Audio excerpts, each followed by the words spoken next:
ఆకాశం వైపు చేతులెత్తి ప్రార్థన చేద్దాం. మనందరం కూడా తలలు వంచి ప్రార్థన చేద్దాం. ఈ రాత్రి నువ్వు నాతో మాట్లాడాలి ప్రభువా. నువ్వు మాట్లాడితే నా జీవితం మార్చబడింది. నువ్వు మాట్లాడితే నా బతుకు మారింది. నేను మాట్లాడితే ఆత్మ కూడా రక్షించబడదయ్యా. పరిశుద్ధాత్మ దేవా నువ్వు మాట్లాడాలి అని చెప్పి ప్రార్థన చేద్దాం. తలలు వంచి ఆకాశం వైపు చేతులెత్తి ప్రార్థన చేద్దాం. స్తోత్రాలు ప్రభువా, నీ పాదాలకు వందనాలు. స్తోత్రాలు తండ్రి. ఈ రాత్రి కాల సమయం నాన్న, ఇప్పటి వరకు పాఠంలో మీరు తోడుగా ఉన్నారు. నీ వాక్యంలోకి వెళుతున్నగా నీ దాసుడునైన నన్ను నీ స్వాధీనంలో ఉంచుకోండి.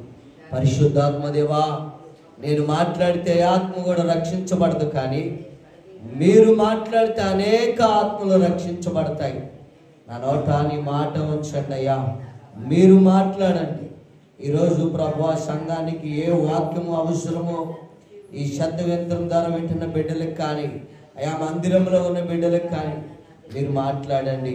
మీరే సహాయం చేయండి. పరిశుద్ధాత్మ దేవా, నా నోట నీ మాట ఉంచమని యేసు నామములో అడిగిచున్నాము తండ్రి, ఆమేన్. హల్లెలూయా, హల్లెలూయా. మీ అందరికీ ప్రభు అయిన యేసుక్రీస్తు నామములో నా వందనాలు. హల్లెలూయా, ప్రైజ్ ది లార్డ్. ఈరోజు మనం మాట్లాడుకోబోతున్న అంశం ఏమిటయ్యా అని మనం గమనిస్తే, ఎందు నిమిత్తమయ్యా అని మనం గమనిస్తే, ప్రభు మనతో మాట్లాడిపోతున్న మాట మనం చూసుకుందాం. ప్రార్థనకు ఎందుకు ఆటంకాలు వస్తున్నాయి?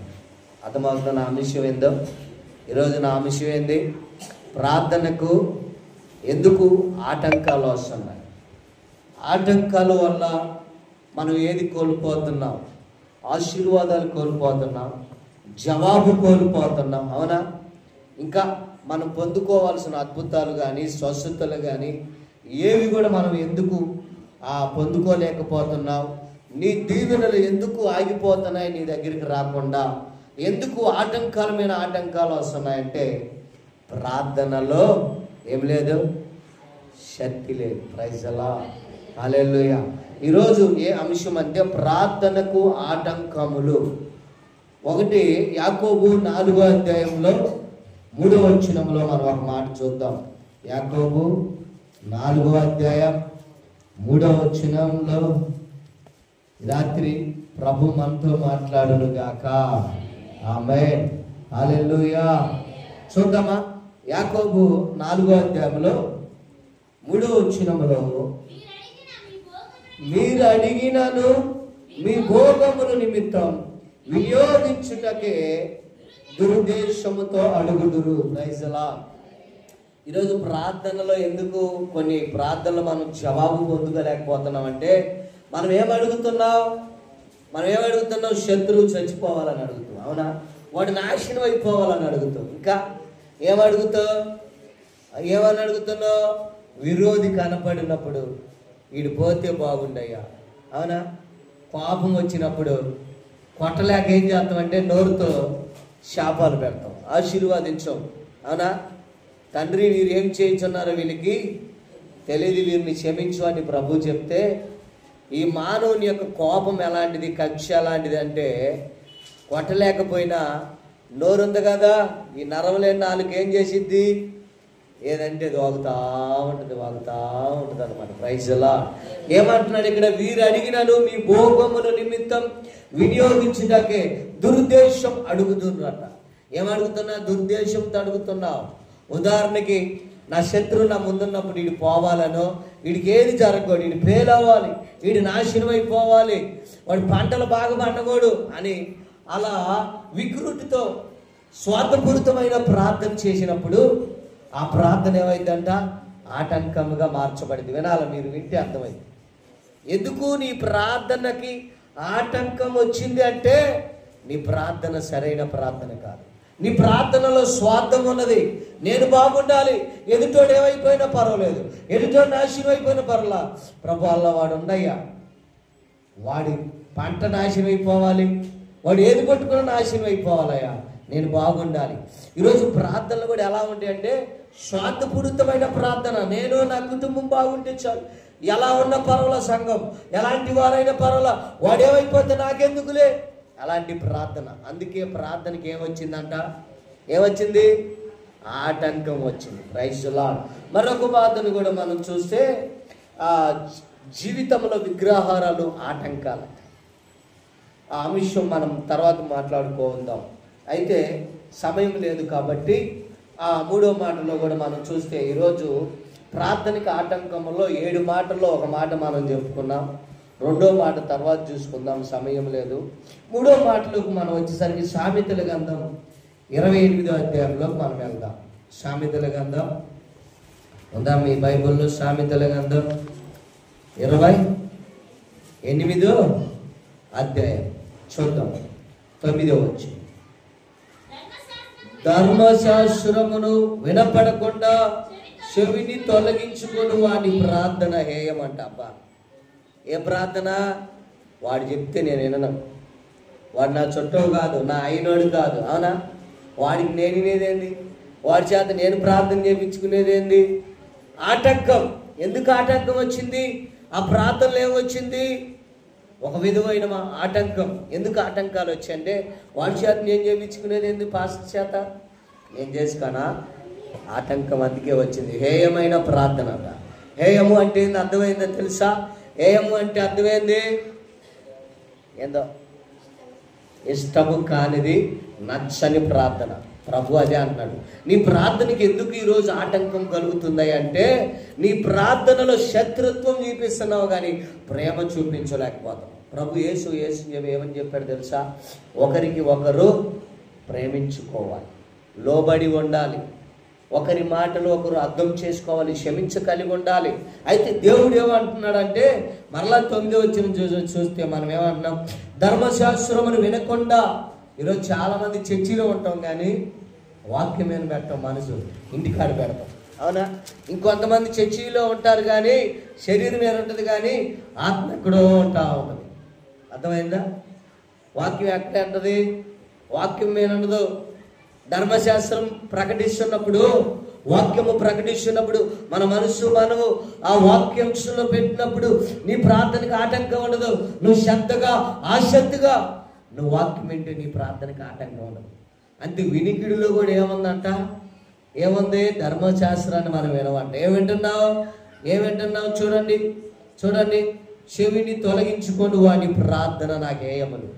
వాక్యాన్ని వినకుండా పక్కన వాళ్ళతో ముచ్చట్లు పెట్టి ఏమై, ఎంత చీర భలే ఉంది, డ్రెస్ భలే ఉంది, భలే ఉన్నాయి, బాగున్నాయి, ఎక్కడికన్నా ఈ కమ్మలు ఎంత 5,000. ఇప్పుడు వాక్యం ఏమైపోతుంది? నీ మనసు వాక్యం వైపు ఎట్లా? అలాంటి వాళ్ళ ప్రార్థన కూడా నాకు హేయములు అంటున్నాడు. అందుకే ఆటంకంలో వస్తున్నాయి. ఎందుకు ఆటంకాలు వస్తున్నాయి? ప్రార్థన వినకుండా, వాక్యం వినకుండా. వాక్యానుసారంగా నువ్వు జీవించాలంటే వాక్యానుసారంలో వాక్యం విని వాక్యానికి నువ్వు లోబడి ఉండాలి. అటు నడవడికలో నువ్వు జీవించాలి అంటే మొదటిగా వినటం వల్ల ఏం కలిగింది? విశ్వాసం కలిగింది. కనుక మనం వాక్యము వినాలి. Praise the lord. ఎప్పుడైతే వాక్యము మనం వింటావో ఆ వినటం వల్ల విశ్వాసం కలిగింది. అందుకే అన్నాడు, ధర్మశాస్త్రమును చెవుని పెట్టక. చెవుని పెడుతుంటాం. మనం ఎందుకు వస్తున్నాం? ముచ్చట్లు పెట్టుకోను అయ్యా, ఇంటికాడ ఎప్పుడు ఇంట్లో కూర్చుంటూ అలా చర్చిలోని మేము కలిసేది కాసేపు మాట్లాడుకుంటాంలే, నువ్వు చెప్పుకోలే వాక్యం.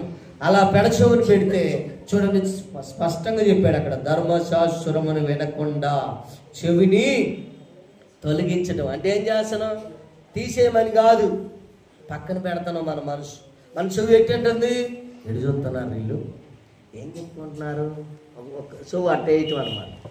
నా గురించి ఏమని చెప్పుకుంటున్నారా? బాగా చెప్పుకుంటున్నారా? చెడ్డగా ప్రభువా వాళ్ళ దొంగోళ్ళయ్యా, వాళ్ళ మాటలు వినగాక ఏమంది? ఆటంకం ఉంది ఆ ప్రార్థనలో. అందుకే చెవుని పక్కన పెట్టి ఏమన్నాడు చూడండి, తొలగించు వాని ప్రార్థన హేయములు. వాళ్ళు తీసివేయబడతారు. వాళ్ళ ప్రార్థన హేయములు నాకు నచ్చదు. ఎందుకంటే వాళ్ళ ప్రార్థనలో కుళ్ళు ఉంది, వాళ్ళ ప్రార్థనలో వ్యసనం ఉంది, వాళ్ళ ప్రార్థన స్వార్థపూరితమైనది. నేను బాగుండాలి, ఎదుటోళ్ళు ఏమైపోయినా పర్వాలనే. అందువల్ల నీ ప్రార్థనకి ఆటంకం వస్తుంది. Praise the lord. అందువల్ల ఏమవుతుంది? నీ ప్రార్థనకి ఆటంకం. కొన్ని గొర్రెలు ఉన్నాయి, పెడగొర్రెలు. నువ్వు ఎంతేం చెప్పుకో, నేను నిద్రపోవాల్సిందే, నేను ముచ్చట్లు పెట్టుకోవాల్సిందే, నేను వ్యవహారం చెప్పాల్సిందే, నేను పక్కన లేవనుకుంటున్నాను వినాల్సిందే. అందుకే నీ ప్రార్థనకి జవాబు రాట్లా. అందుకే నీ ప్రార్థనకి ఎందుకు నువ్వు బలం పొందుకోలేకపోతున్నావో తెలుసా? ఎందుకు నువ్వు ఆశీర్వదించబడలేకపోతున్నావో తెలుసా? నీ ప్రార్థనలో స్వార్థం ఉంది. నీ మనసులో ఏముంది?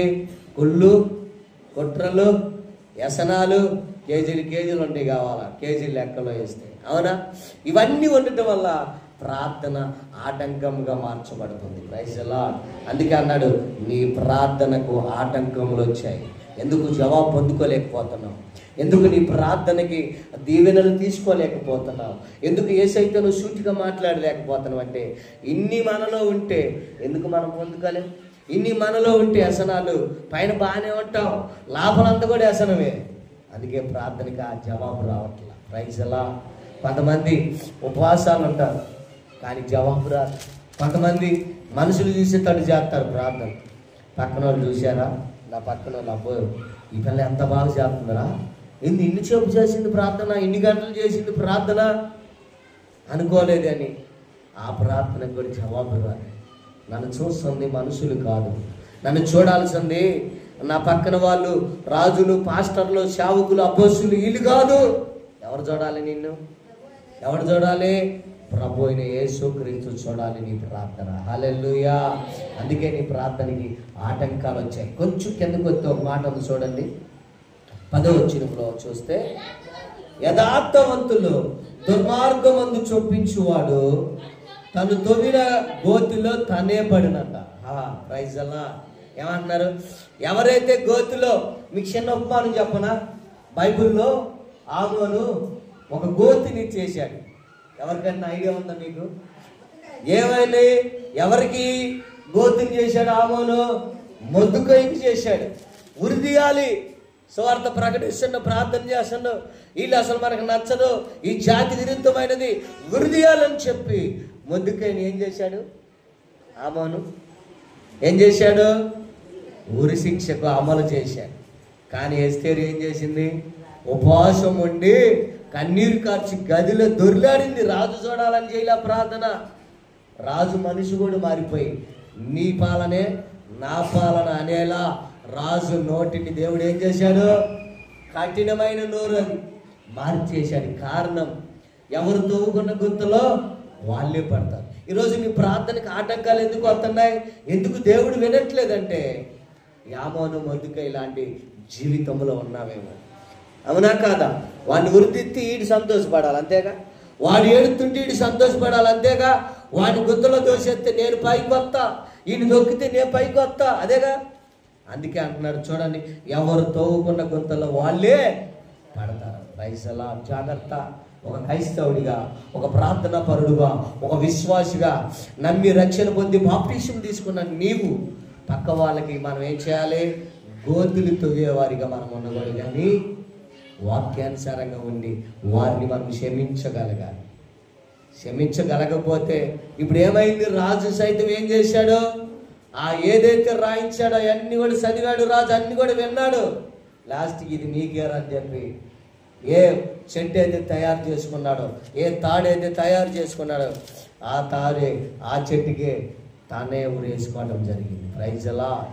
ఎందుకని ఉరిదీయడం జరిగిందంటే, ఇప్పుడే ప్రభు చెప్పాడు కదా, ప్రార్థనలో స్వార్థపూరితం అంటే జవాబు రాదు. Praise the lord. హల్లెలూయా. మీకు ఉపమానం చెప్పాను. అమ్మనేనా? కాదు, మొద్దుకై. ఎందుకు నేను వీళ్ళ గురించి చెప్పానంటే, అక్కడ ఏ ప్రార్థన చేశాడు? ఆయన ప్రార్థన చేయలే, ఈ ప్రార్థనా పరులను ఆటంకపరిచాడు.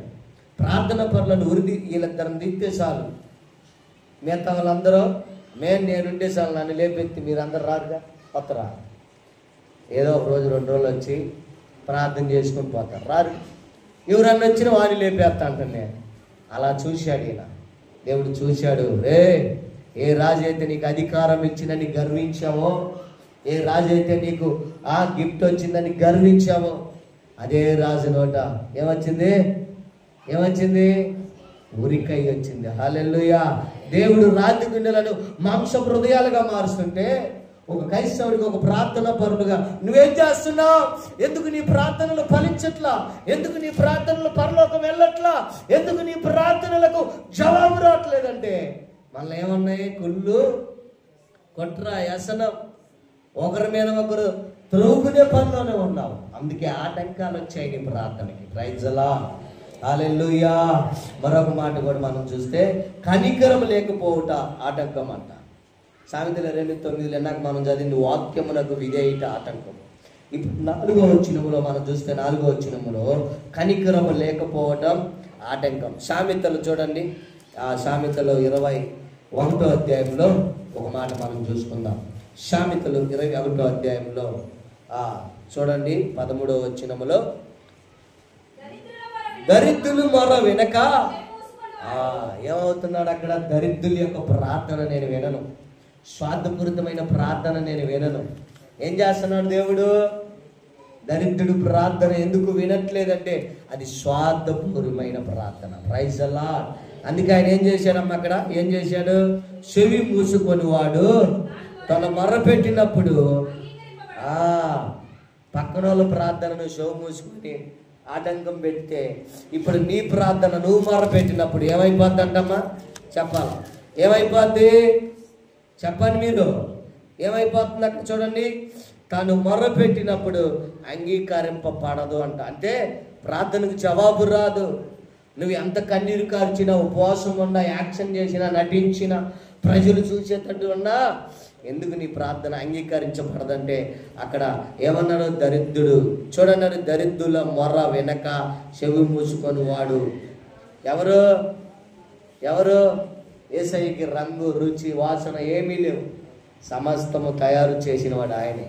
భూమి కలుగునుగా కంటే కలిగింది, రంగులు కలుగునుగా కంటే కలిగాయి, చెట్లు ప్రపంచం అంతా కూడా ఆయన కలుగునుగా కంటే నోటి మాట ద్వారా కలుగు చేసిన దేవుడు. Praise the lord. ఈరోజు ఎందుకు నీ ప్రార్థనకు జవాబు ఇవ్వలేకపోతున్నాడంటే ప్రార్థనలో ఏముంది? ఆటంకాలు ఉన్నాయి. ప్రార్థనలో ఏమున్నాయి? పెడగొడిలు ఉంటాయి అని చెప్పేసుడు. ఆ పెడగొడులు విన్నట్టే ఉంటారు కానీ వినరు. మనిషి ఎక్కడో ఉంటుంది. అవునా? మన బరిలో ఆ కాసేటప్పుడు మనం ఎంత కాసినది ఏ కాడికి దొంగది కదా, దొంగ చేలోకి పోతుంటే నేనేం చేస్తాను తెలుసా? నేను అప్పుడు కాసినప్పుడు పోగొట్టేవాడిని. మామూలు కొట్టను, వీళ్ళు తిట్టిన దాని మీద తీసుకునేవాడిని. కాశ దేని మీద? పాప అది నోరు లేని కదా, బాధిపాన్ని ఎక్కినవాడు. నీళ్ళు తాకపోయినా కొట్టేవాడిని. అట్ట కొట్టా. ఎందుకో తెలుసా? ఈ మాట అంటలేదు ఇది అని. Praise the lord. ఇప్పుడు నువ్వు మాట వినకపోతే దేవుడు నీ మాట వింటాడా? వాక్యం వినకపోతే దేవుడు నీ మాట వింటాడా? వాక్యం విని విన్నట్టుండి ఏదో గోరువెచ్చని జీవితం కాక, చల్లని జీవితం కాక, నిలువెచ్చని జీవితం కాక, అటు ఇటుగా జీవితంలో ఉండే దేవుడు వింటాడా? ఇన్ని లోపల నీలో కేజీలు బరువు ఉంచుకొని వ్యసనాలు, కుళ్ళు, కుట్రలు, ఒకరి మీద ఒకరు స్వార్థం ఉంచుకుంటే దేవుడు వింటాడని ప్రార్థన. అందుకే ఆటంకాలు వస్తున్నాయి. ఒక కాని చెప్పింది, అన్నయ్య నేను ఎంత ప్రార్థన చేసినా జవాబు రావట్లేదన్నయ్య, ఇంకా నేను కీడే జరుగుతుంది కానీ ఏం జరుగుతుందంట? కీడే జరుగుతుందంట కానీ మేలు జరగట్లేదంట. అంటే నీ ప్రార్థనలో ఏం లేదు, కీడే చూస్తున్నావు, అందుకే కీడే వస్తుంది. ఎవరు తవ్వుకున్న గుంతలో వాళ్ళే. శత్రువుని ప్రేమించమన్నాడు దేవుడు మనల్ని. మనం ఏం చేయాలి? శత్రువుని ప్రేమించాలి. పెడగొరిని సైతం ఎందుకు కొడతారు తెలుసా? బైబిల్లో కూడా ఒక మాట అంటాడు. ఏమనంటే బెత్తం వాడని కుమారుడు ఏమైపోతాడంట? వాడు పాడైపోతాడు. బెత్తం వాడకపోతే వాడు ఏమైపోతాడు? తాగుడుకు, ఆ స్మోకింగ్, డ్రింకింగ్ బానిసత్వం అయిపోతాడు. ఎప్పుడైతే వాడిని చిన్నప్పుడే మానై వంగదంట, మొక్కై వంగింది కానీ మానైనాక మొక్క వంగదు. వాడే రేపు తిరగబడి మనల్ని కొడతాడు. స్వార్థపూరితమైన ప్రేమ అది. Praise the lord. అందుకని చూడండి, ఇంకో మాట కూడా మనం చూస్తే మార్కు సువార్త 11వ అధ్యాయం 25వ వచనంలో చూస్తే క్షమించే మనసు లేకపోవటం వల్ల ఆటంకం అంట. చూద్దామా? మార్కు ఏమనుందో చూడండి. 11వ అధ్యాయం 25వ వచనం. ఇప్పుడే చెప్పాను, ప్రార్థనలో క్షమాపణ ఉండాలి. నీలో ఏ గుణం ఉండాలి? ఏ గుణం ఉండాలి నీలో? క్షమాపణ గుణం ఉండాలి. Praise the lord. దేవుడు క్షమించాడా లేదా? కొరదాలతో కొడుతుంటే క్షమించాడు. వీపు దున్నితే రక్తం కారితే రే అన్నాడా? నోరు తెరవలేదాయ ప్రేమ, బదులు పలుకలేదాయ ప్రేమ. ఎవరి కోసం? ఇది నీ కోసమే, ఇది నా కోసమే. హల్లెలూయా. ఆయన మౌని అయింది క్షమించే గుణాన్ని, ఒకరికొకరు తగ్గించుకున్నవాడు హెచ్చింపబడతారని చెప్తే, కానీ మన ప్రార్థనలు ఏమో లేదు. చదువమ్మా మాట. మీకు ఒకని మీద విరోధమైనను కలిగిన ఎడలా మీరు నిలవబడి ప్రార్థన చేయనప్పుడల్లా వాడిని క్షమించుడి. హల్లెలూయా. మనకు శత్రువు వచ్చింది అనుకో, ఇప్పుడు నిలబడి మనం ప్రార్థన చేస్తున్నప్పుడు అబ్బాయి ఇటు ఎదురుగా వచ్చింది, ఇటు పోతే బాగుంది ఏసయ్య అంటవా? ఏసయ్య అది నేర్పారా మనకి? అది నేర్పలా. ఏం నేర్పాడు ఏసయ్యా? ప్రభు వీరిని క్షమించయ్యా. హల్లెలూయా. ప్రభు అదే చెప్పాడు, కొరత ఉంటే క్షమించమన్నాడు. అవునా? ఒక చెంప కొడితే ఇంకో చెంప చీపిమన్నాడు.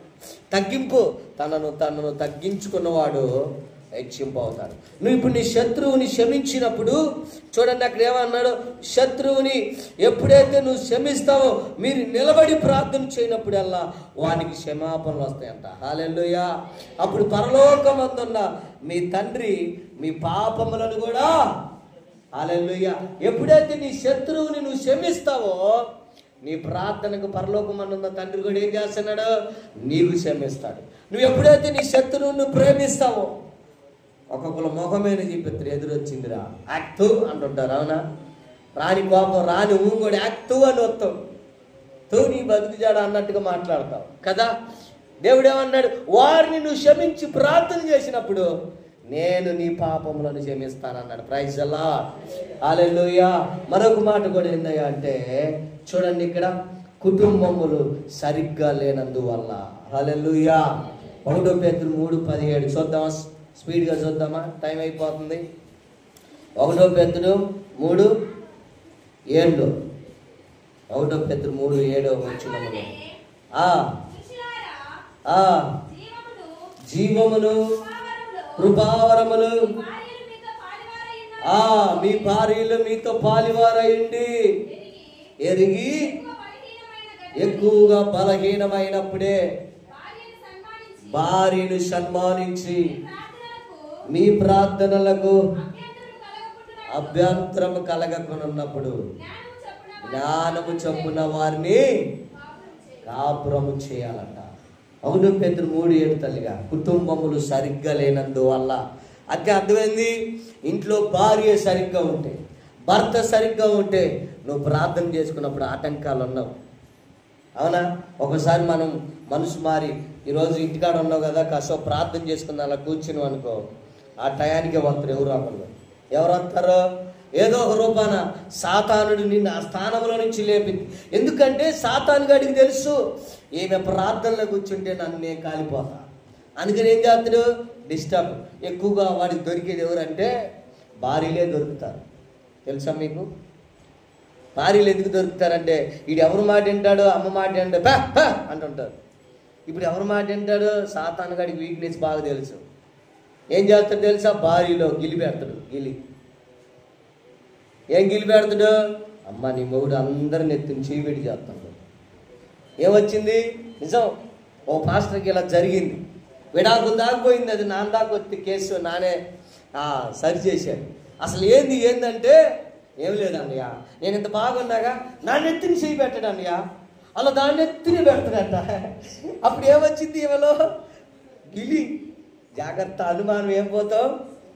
అనుమానం పోతామే కదా. ఏమొచ్చింది? ఇప్పుడు మనం చూస్తే గిలి వచ్చింది. ఎవరెవరు చెప్పమ్మంటే 10 మంది పేర్లు చెప్పింది. ఆ అమ్మాయికి నచ్చని వాళ్ళ పేర్లు ప్లస్ బాగా అందంగా ఉన్న వాళ్ళ పేర్లు.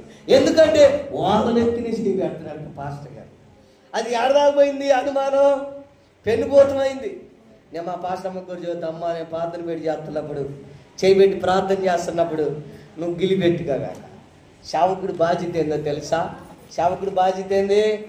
చేయబెట్టి ప్రార్థన చేయాలా.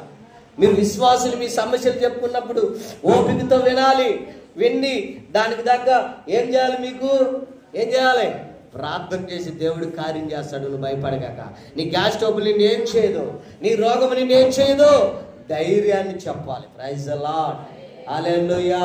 డాక్టర్ కన్నా పరమ వైద్యుడు యేసయ్య అయితే ఇప్పుడు యేసయ్య మాటలు ధైర్యాన్ని బలపరుస్తాయి. Praise the lord. కనుక ఏమవ్వాలి? అందుకే ఇక్కడ అంటున్నాడు, కుటుంబము సరిగ్గా లేకపోవటం వల్ల ఆటంకం వచ్చింది.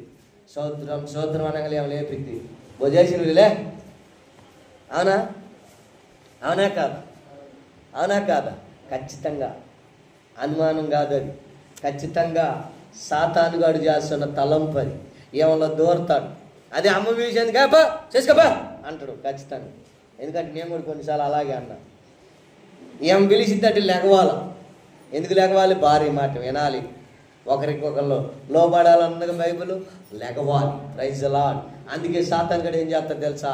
ఇప్పుడు భార్య భర్తలు ఇద్దరి మధ్యలో ఎవరైతే వీక్గా ఉంటాడో, బలహీనంగా ఉంటాడో, ఇటు భర్త అయినా సరే భార్య అయినా సరే, ఒకవేళ భార్య మంచి ప్రార్థన పరురాలనుకో, ఇప్పుడు వాడు ఎవరు కొట్టుకోవాలా? భార్య జోరు బాగాలేదు, ఎందుకంటే కాలిపోతారు వాడు కొట్టుకోవాలంటే. ఇప్పుడు ఎవరిని కొట్టుకోవాలి? వీడు దొరికాడు. ఎవరు? భర్త. వీటిలో ఏం లేదు?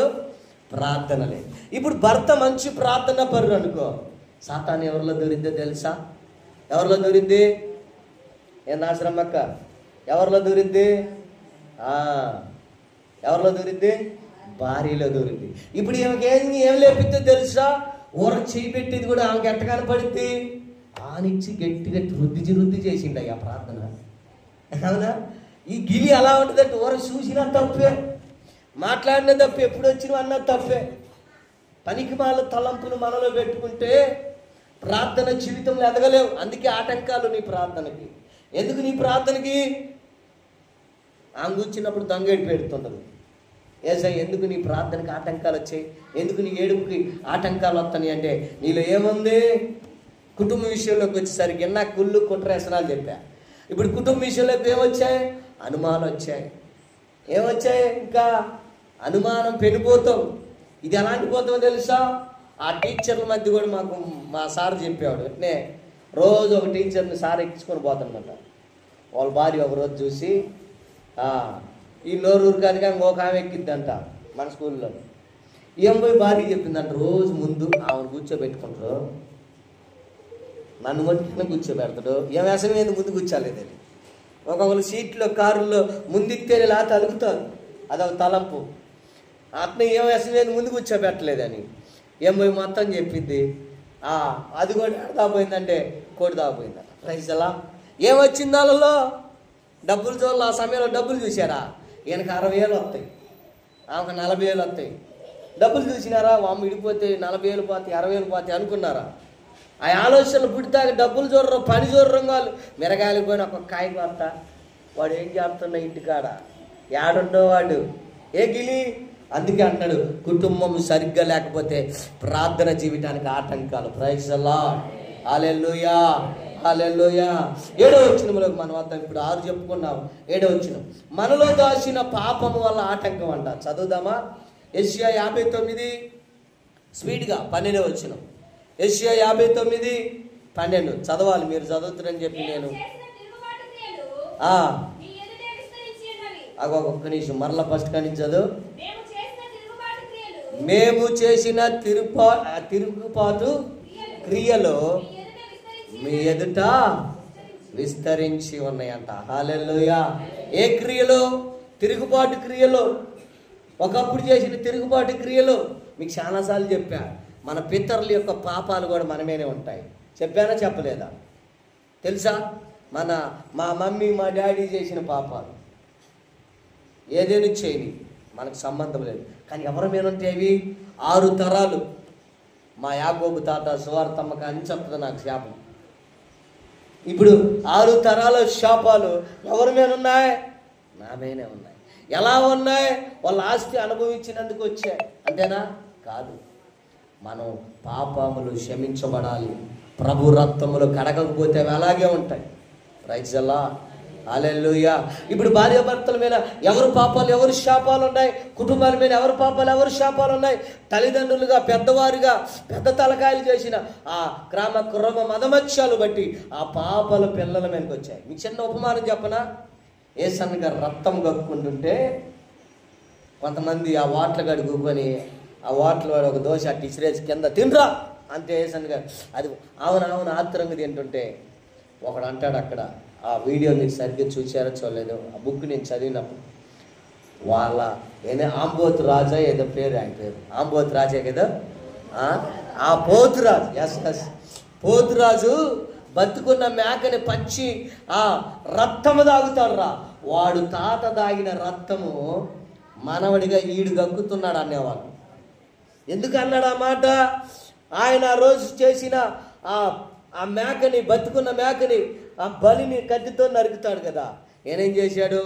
గొంతుతో నోటిని, ఆ గొంతు మేక యొక్క గొంతుని నోరుతో పసపస కొరికి రక్తం తాగేవాడు. రక్తం తాగేవాడు. ఆయన తాగిన రక్తం అంతా యేసన్న గారి రూపంలో బయటపడ్డది. ఇప్పుడు ఆ శాపం వచ్చిందా లేదా?